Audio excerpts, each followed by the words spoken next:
डॉक्टरनी कुठली लेन्स निवडावी? मोनोफोकल, ट्रायफोकल का ईडॉफ? नमस्ते, मी डॉक्टर रिधिमा भगली, मेडिलेझर पुणे येथे कॅटरॅक्ट आणि refractive surgeon. So cataract operation, मोतीबिंदूच्या ऑपरेशनमध्ये आपण डोळ्याच्या आतली पांढरी होणारी नैसर्गिक लेन्स बदलून तिथे नवीन आर्टिफिशियल लेन्स बसवतोय.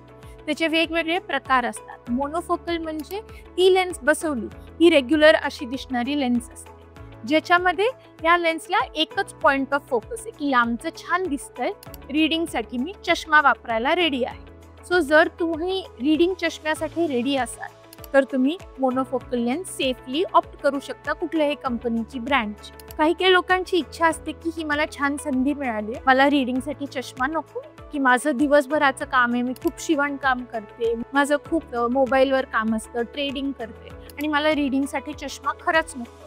तर मग इन दॅट केस तुम्ही ट्रायफोकल लेन्स बसवू शकता. म्हणजे ह्या लेन्सवर मल्टिपल रिंग्स असतात, ज्यांनी काही लाईट डिस्टन्स फोकस, काही इंटरमिजिएट, काही नियर. ट्रायफोकल लेन्सनी तुमचा रीडिंग नंबर सुद्धा जातो, इंटरमिजिएट सुद्धा दिसतं आणि लांबचं सुद्धा दिसतं. जर तुमची जी लाईफस्टाईल आहे, ऑक्युपेशन आहे, हॉबीज आहेत आणि तुमची जे मोटिवेशन आहे, तुमची इच्छा असेल की मला रीडिंग चष्मा गेलेला आवडेल, तर ट्रायफोकल लेन्स तुमच्यासाठी योग्य आहे. या दोघांच्या मध्ये सुद्धा एक कॉम्प्रोमाइज अशी की enhanced depth of focus, extended depth of focus अशा ईडॉफ लेन्सेस आणि एनहान्स्ड मोनोफोकल लेन्सेस अवेलेबल आहेत. म्हणजे या लेन्सेसवर एक सेंट्रल झोन असतो, ज्यानी की जो पॉइंट ऑफ फोकस आहे लेन्सचा, की मला फक्त लांबचं नाही दिसणार, तो पॉइंट जरा खेचला जातो आणि फक्त लांबचं नाही दिसत, थोडी फंक्शनल इंटरमिजिएट विजन मिळते विथ एनहान्स्ड मोनोफोकल लेन्स. जसं आय हॅन्स लेन्स आहे किंवा ही स्विस स्कोप लेन्स आहे. एनहान्स्ड मोनोफोकल लेन्सेसमध्ये फक्त लांबचं नाही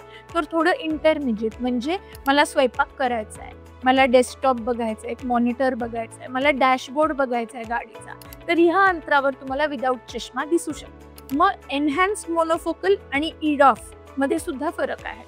एनहान्स्ड मोनोफोकल आणि ईडॉफ म्हणजे एक्सटेंडेड डेप्थ ऑफ फोकस. या लेन्सेसमध्ये इंटरमिजिएट विजन थोडी जास्त चांगली मिळते, जशी आता व्हीव्हीटी लेन्स आहे, in focus, pure C, impress, अशा बऱ्याच ईडॉफ लेन्सेस आहेत. पण त्याचं ट्रायफोकलची व्हेरिएशन काय की त्याच्यावर रिंग्स नाही आहेत. जे ट्रायफोकलमध्ये रात्री दिसणारे हेलोज दिसतात की लाईटच्या भोवती रिंगा दिसतात, ते ह्या ईडॉफ किंवा एनहान्स्ड मोनोफोकल लेन्सेसमध्ये नाही दिसत.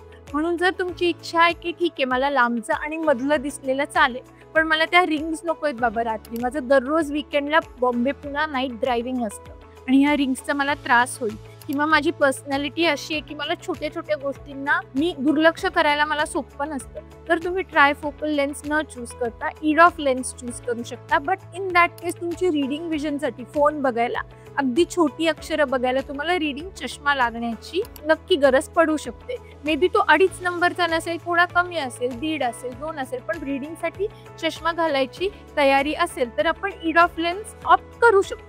सो इन शॉर्ट असं नाहीये की एक लेन्स दुसऱ्यापेक्षा अच्छा ही जास्त महाग आहे म्हणजे ही जास्त छान असेल, असा हा भाग नाहीये. हे तुमच्या रिक्वायरमेंटवर आहे आणि तुम्ही जे रिस्क, बेनिफिट, साईड इफेक्ट हे सगळं वाचून तुमच्या डॉक्टरशी डिस्कस करून मग तुम्ही निर्णय घेऊ शकता की तुमच्यासाठी कुठली लेन्स योग्य आहे.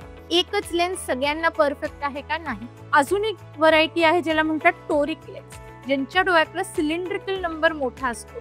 मग या लेन्समध्ये तो सिलेंड्रिकल नंबर त्या ॲक्सिसला फिट करून मिळतो आणि ती मोनोफोकल असो, ती ईडॉफ असो का ती ट्रायफोकल असो, जर सिलेंड्रिकल नंबर मोठा असेल तुम्हाला toric monofocal, toric trifocal, toric EDOF lens आपण वापर. काही शंका असतील तर मला नक्की खाली कॉमेंट्समध्ये विचारा. धन्यवाद.